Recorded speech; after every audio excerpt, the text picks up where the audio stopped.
buntis period na. Ang sweet, sweet na sweet na sweet na sweet sila. Buntis? Oo. Okay. Tapos ito na, bayaran period na dahil nanganak na eh. Oo. Ayun, nagsisimula na yung away doon. Sumbatan na. Lalo pag walang trabaho, kung may trabaho man, Yeah. medyo may problema pa rin dahil sa hirap ng buhay ngayon. Correct. Lumalaki yung anak, kaya minsan may mga anak na nagiging yung bang nagiging kawawa. Dahil hindi nararamdaman ng anak yung sweetness ng nanay at tatay kahit nasa tiyan pa siya. Dahil may mga pag-aaway na. Di ba, Bags? Opo. So, yun ang nangyayari. Correct. So, dun ako nalulungkot. After 2 years, parang hindi mo na nakikita yung sweet sila. After 1 year, after 3 years, alam mo, dapat ganito yung relationship Para tayong halaman. Halaman. Alam mo yung halaman? Yeah. Huwag naman sana kamatis mababa. Okay. Ay, yung punong kahoy kamo.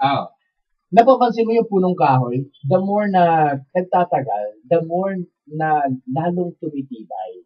Ganun ba yun? At nagbubunga pa ng marami katulad ng star apple. Yeah. Di ba? Kapag ikaw ay nasa relationship, lalong tumatanda yung relationship ninyo, lalong namamatay. Ay, oo. Ayun yung kadalasan. Lalong namamatay yung relationship. Yun ang pangit. Correct yan. Okay. Next. Ay, kailan, ano na to? Empty na. Okay, sandali lang. Okay. Magbabalik po kami!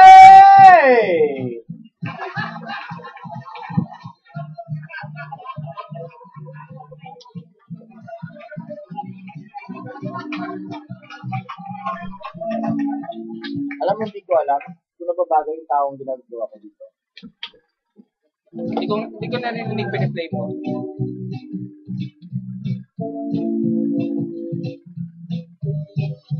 Ganda, no? Tingnan mo, yung kausap mo si Tina, pati daw yung, yung aso, patamlay na rin.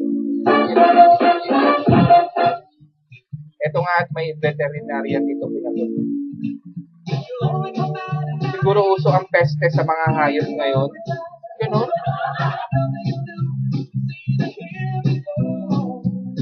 Hindi daw totoo ang siya mang buhay ng pusa, bakit namatay yung sa amin ngayon. Pagkatapos ng pusa, ano naman aso, tamlay na rin. Peste.